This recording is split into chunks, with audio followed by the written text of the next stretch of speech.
Good evening. Welcome to Progressive Soup. My name is David Stevenson. I'll be tonight's host. Tonight we have a very special guest, Rabbi Tattelbaum, who is going to talk with us about Orthodox and Reform Judaism, compare and contrast. We're going to talk about some of the tragedy that's happened to the Jews over the last 2,000 years and how they've managed to maintain a very great sense of spiritual comfort with themselves through all these horrible times. And then we're going to talk a little bit about his book, which I have on display here. Rabbi Tattelbaum, who are you? Where did you come from? What brought you to where you are now? Thank you, Mr. Stevenson. It's a pleasure to be here and to be part of the outlying Danbury community and region. My name is Harvey Tattelbaum, spelled Tattelbaum, and I was born in Boston, educated in Boston. I hear that accent. It's still there. Both at the Hebrew College and at Harvard University, which it was my good fortune to complete both 4-year college courses in the same week. And that forever influenced the pathway of my life. How in the world did you manage to do that? You were running them simultaneously? Simultaneously, right. So it's like having a double major in a sense. Very much so. And teaching a little bit of Hebrew on the side so that I could help my dad. Just if you had an extra couple hours here and there. Right. But it wasn't that difficult because it was so enjoyable. Harvard in those days was not a co-ed, so to speak. There were Radcliffe girls around, but rarely were the curricula combined. But the Hebrew College that's where you found the girls, and that helped also. Excellent. And graduated with a BJED, a Bachelor of Jewish Education from the Hebrew College, and a BA from Harvard in social psychology. I loved having both. And when I finished both in that same week, I was awarded a traveling fellowship to study for a year at the Hebrew University in Jerusalem, which I was very happy to do. It was a wonderful, thrilling year. It was a year in which I saw a tiny country prepare for its second major war. And I just couldn't believe that they were so ready for it before my eyes. When we studied, there was no access to the Hebrew University in those days. We studied in a Catholic monastery in the center of Western Jerusalem. And it was as if the Western Wall, as if the old city, the Jewish part of the old city, was beyond the moon, on the other side of the moon. It was a different story. It was long before the '67 war when it all got collated together. Yes. And Hebrew was a pleasure for me because I had gone to Hebrew school all my life. I had gone to Hebrew-speaking summer camps. All classes of the Hebrew College were in Hebrew.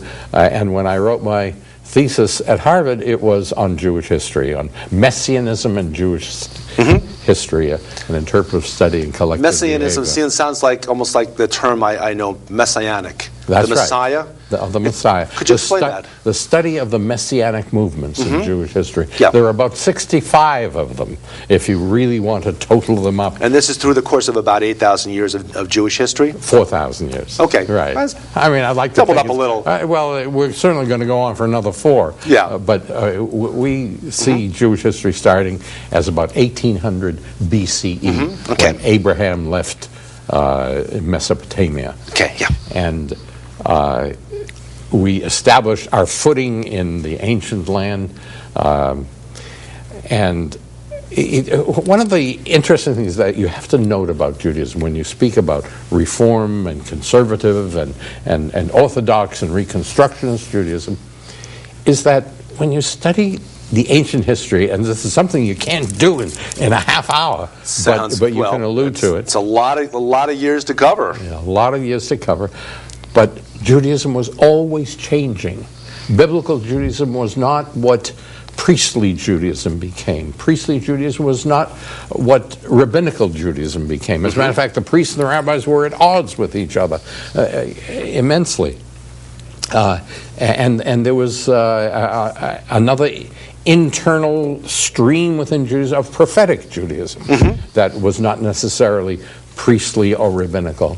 But there's no question that in the building of Jewish law, many of the prophetic ideals of justice and peace and equality and democracy, there was a noble attempt to include that in what became rabbinic Judaism, and eventually Orthodoxy, or normative Judaism, rather than use the term that hadn't yet been invented. Orthodoxy was a term that really didn't come into being until about the 18th century. Right, you've got to look backwards to presume anything being Orthodox. Right. At the time it's happening, obviously, it's not, there is no...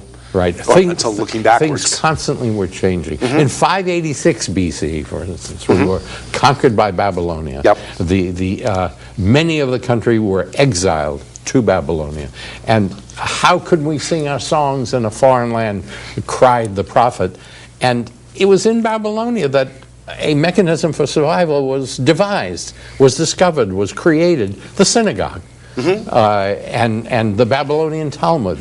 And it was another facet of how Judaism, all the Jewish people, the two really are coincidental, simply responded to challenge and changed. And after we returned from Babylonian exile, we were crushed by Roman oppression. The Roman oppression destroyed the center of the people, the national sovereignty, the symbols of sovereignty, the temple, and so on. And our people were exiled again. And we went all along the littoral of the Mediterranean and established Jewish communities. The model had already been set. And we went on and on through the centuries until another enormous terrible thing took place. And now we're traveling forward from about, you mentioned about 5-something BC to Roman oppression in 1 CE, 1 BCE, 1 CE, and there was another revolt, but was crushed, the Bar Kokhba revolt. The next major change really was in 1492. When Columbus sailed the ocean blue. Right. When we were kids, we used to say something else that I don't know if you can repeat on the in 1492, Columbus was a Jew. Absolutely, and we've talked about this on the show, about how Columbus was an Italian Jew who sailed for Spain. So where do the Italians get? Well, he's a hero to a lot of different peoples, I guess. Except for the stuff that he did. He certainly is. We had a Roman Catholic Italian woman who was once our babysitter. And we came back from services Friday night, and she wanted to know what I spoke about. It was Columbus Day weekend. And I was telling her all the possibilities about Columbus being a Jew, and she was shocked. Columbus? No. As if that would make a difference one way or the other. She said, I'll give you Jesus, but not Columbus. Oh, she'll concede that Jesus was a Jew? That's mighty nice of her. Mighty generous of her. And after the terrible exile and the Inquisition of Catholic Spain, we went wandering again. We became the wandering Jew. We went to Central Europe, Eastern Europe, to parts of Asia, and somehow certain things began to sort of cook in the broth. So a very nomadic existence, the same way that people in other parts of the Middle East have a nomadic sense about them, where they travel the same way. Right, but the same way Native Americans were nomadic. This was a very urban kind of nomadic existence. Okay. So we went from one big place to another, where the economy was rising and they welcomed Jews until the point where they didn't welcome the Jews anymore. Yeah. And within this, we established communities in England, in Holland, in Turkey, and it was in this period that Hasidism was born. Hasidic Jews, yeah. Hasidic Jews who, it was born as a populist kind of movement. The super Orthodox were very learned, and they intermarried with the rich, and the ordinary Jew was left out. Hasidism said, join the fun. There's another way. You don't have to be so scholarly. You can be joyous, and you can sing, and you can dance, and it caught on like wildfire. So more of a folklore type of thing, a more countrified, if you will, kind of a down to earth. Yeah. That the Balagola, the wagon master, could be a genuine and observant Jew. And also within that period was born another change. Not only Zionism, which was a dream. Maybe someday we don't need all this woe and misery and wandering, but reform began to be developed. And this is about what point on the timeline? We could say in the early 18th century. Early 1700s, yeah. No, late 1700s, early 19th century. Early 19th century, yeah. Okay, good. Yeah. And we could find another way. It didn't have to be so hidebound, so strict, so uncompromising. There could be a sense of fluidity and flexibility, and this was it was begun in Hungary, no less, but really became developed mostly in Germany. And typically of kind of German Jewish character, it was they sought great dignity, great solemnity, great propriety in the service.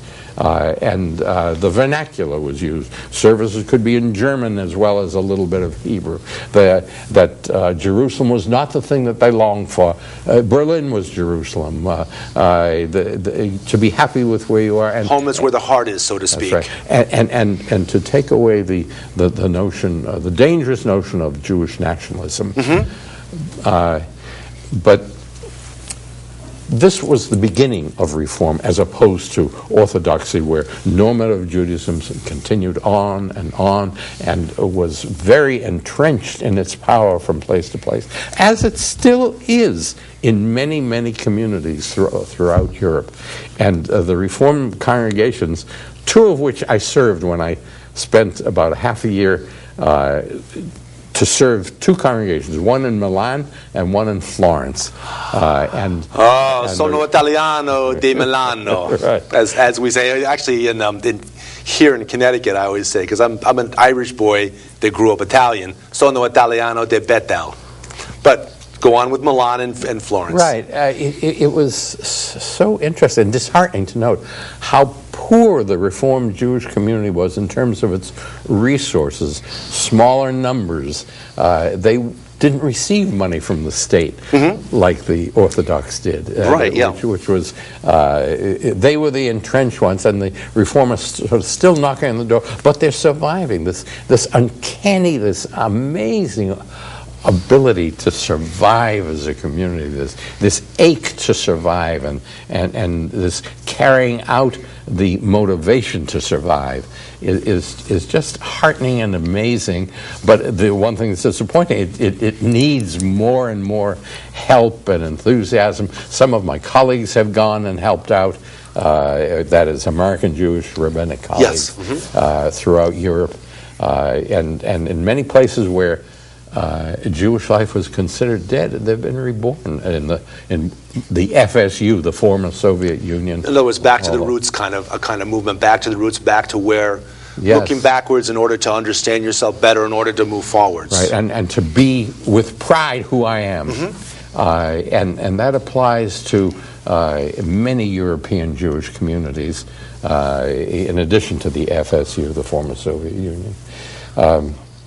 And of course, the major change, which seems to unite all movements of Judaism, at least in a strong, dire political sense, Zionism and the establishment of the state. And when of people Israel. think of Zionism, they think, of course, of as a more radicalized, kind of more focused branch. Well, it was a back to the land movement. Some of the major things were that we must start working with our hands, not finance, not this, not that. We must start tilling the soil. And the early pioneers really were tremendous heroes when they drained the swamplands of the early Yishuv, the Jewish settlement that was within mandatory Palestine, and built the first kibbutzim, and then started the cities, and then learned how to defend themselves, because all the difficulty, political and military, really started 100 years ago. It's not something only of the past years since Israel was founded. There were calamities and tragedies perpetrated all along the time that the Jews had returned to their land. Now, would these be the more inclined toward dressing in black? And the what you have in Israel now is you have a society, I would say 60 to 70% is secular. Right. 30% is religious. Secular as opposed to deeply religious. Right, as opposed to but different levels of orthodoxy. We hear the term secular humanist, but that's maybe a little bit further out than being right, secular. But and much of America is secular, actually. Right, not a lot of America are really, where the day off for the week is the Sabbath, yes, Shabbat, and where it's interesting how some of my colleagues bit the bullet, made aliyah, that is immigration to Israel, and for years they were sort of outcasts because the secular didn't know how to respond to them, didn't know what they were. A clash of cultures. Right, and the Orthodox would have nothing to do with them, were violently opposed to them. But they hung in, and they made inroads psychologically, emotionally, sociologically, to much of the secular community. There are now dozens of Reformed congregations, and unlike even just a decade ago, they're thriving. Now, does that reflect the situation in the United States? Yes and no. It's very hard to generalize because... Well, you see so much in the way of, the United States is a country built on immigration. Many, many waves of immigrants have come to the United States, and every group, from the Irish to the Italians to Central Americans now, Mexicans, all add a little something to America. And it adds to the melting pot, adds to the diversity, and you always have this kind of clash of cultures to begin with, and then you kind of find a way to get along, and everybody seems to add a little something to the overall culture. And I'm hearing that is happening there too. Right. I assume it's happening in all the different communities, and certainly has been happening in the Jewish community, that more and more people have become affiliated with congregations. The Reform movement has become by far the largest in the United States. The conservatives are a bit less, and the Orthodox say if there are 5+ million Jews in the United States and 1 million are Reform and almost 1 million are considered, then all the rest must be Orthodox. But it doesn't really work. There are shades in between, in other words. There are many, many Jews who don't identify institutionally, organizationally at all. And that's a shame because so much of the resources of the total community could be used so creatively and so helpfully and so spiritually, so emotionally within the framework. But so many intellectuals and don't want to join. They don't want to be joiners. They don't want to be. It's perhaps an ultimate expression of a certain kind of intellectual conformity. But I found that I was the rabbi of a large congregation in Manhattan. Didn't start out large, but I felt that people were listening because I did Perhaps I'm the ultimate Reform Jew. I take the reform almost literally. I have to reform my theological outlook because of what's happened to the Jewish people in the 20th century. It was impossible. It's impossible for me to understand or ever forgive what happened to the Jewish people. It's very hard to. And you see Europe. the same thing in America with a lot of Americans that have emigrated here from Cambodia, where the Khmer Rouge slaughtered 6 million of their own people. So these horrible atrocities through history. But I don't think any group has suffered as many continuous string of atrocities as the Jewish people. And this has to influence the theology. And I was always very open and you might say radical in terms of Jewish theology. And I found that there was a tremendous response to what I was trying to say on the pulpit, at life cycle ceremonies, that I don't believe in a providential God. I just don't. I don't believe in a personal God. And as a Reformed Jew, I have the right and the duty to make this I hear clear. providential God, but I'm murky on this. What are the alternatives here? What are the different approaches to God? There are many. But let me try to adumbrate mine just a little bit. That I don't believe in a personal God. In other words, an anthropomorphic God, a God that is described like you would describe a human being. I don't believe in a God who is angry or zealous or jealous or even merciful. That there's something there I cannot describe it. I don't have to. That God is a question mark.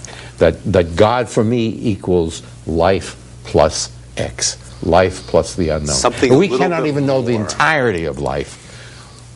And I say that there's even more out there beyond the life itself, which someday we may discover in total, that we'll never know. And it's to that X that I can still pray, sing my song, and still be a non-believing, believing Jew, a Jew spiritually, who has enormous doubts about the traditional conception of God. And this is something for which I am enormously grateful to the Reform movement for, because it gives me this leeway to question some of the ultimate outlooks on life. I've always thought that as being the ultimate thing about any religion, Christianity, Islam, Judaism, is the ability to question, the ability to... You have to step outside yourself, I think, and look inward and question your own beliefs in order to grow as a human being. And I think that's what I'm hearing from you. Yes, but it has to be balanced by a certain kind of enlightened ethnicity. So a certain comfort level within yourself. I go to services. And that X, as you say, that little bit, that stepping outside and looking back inward. Right. I still want to be part of the heart of this people that's looking for survival, answers, and in many ways is so capable of providing an approach to these things. And that's why, as a Reformed Jew, I'm in a very happy place with everything that I have learned my life long about the 4,000 years of Jewish history, and the way that Jewish identity and observance and the Jewish community has always been changing, and especially it's changing now in so many different ways. There are many things that some newly ordained colleagues are doing that are new to me. In terms of the music of the services, we've had a guitar on our pulpit, but boy, there are guitars everywhere now. And it's not just in Judaism, I know that. But I can go to a service where it's not only a guitar, but a bongo drum and things that liven up the pulse. Where it's open and free, and if you couldn't drive to synagogue, which would be a no-no in Orthodox Judaism, how do you get there if you're a suburban Jew, where Reform really blossomed in the past half century or more? So we've covered a lot of ground. We haven't done it in a systematic way. Not at all, but it's absolutely fascinating. I know the audience is just enjoying this tremendously, but continue. Take us into the future, if you will. Oh boy! Because obviously you're forward thinking, and you can see the future a little bit in terms of from a centrist location. There are worrisome aspects. Mm-hmm. When you are a tiny minority, we're not even 2% of the population of the United States of America. And the rate of intermarriage has soared. It's now perhaps 50%. 50% of Jewish marriage that involves one Jew involves a non-Jew. And what will that mean for the future? What will that mean to the children born in such situations? And there's not a synagogue that I know of, a reformist, that doesn't have some kind of very clear and creative outreach to the non-Jew who has kind of married into the synagogue. And I've seen, as you say, a lot of this intermarriage, and it seems to me that generally the person, and you can correct me if I'm wrong, but from what I've seen, the person coming into the marriage who's not Jewish generally assimilates into the Jewish faith. It seems. I'm not sure what the numbers are. I don't know if anybody can really give an answer. I think that some attempts have been made, but it can be rather scary. It can be rather scary in terms of a study here or a study there about Jews who are simply lost out of the stream of Jewish life, no matter how open that stream might be to any. So the river flows out or the river flows in, but it never flows in both directions? I think it does simultaneously, miraculously. I feel that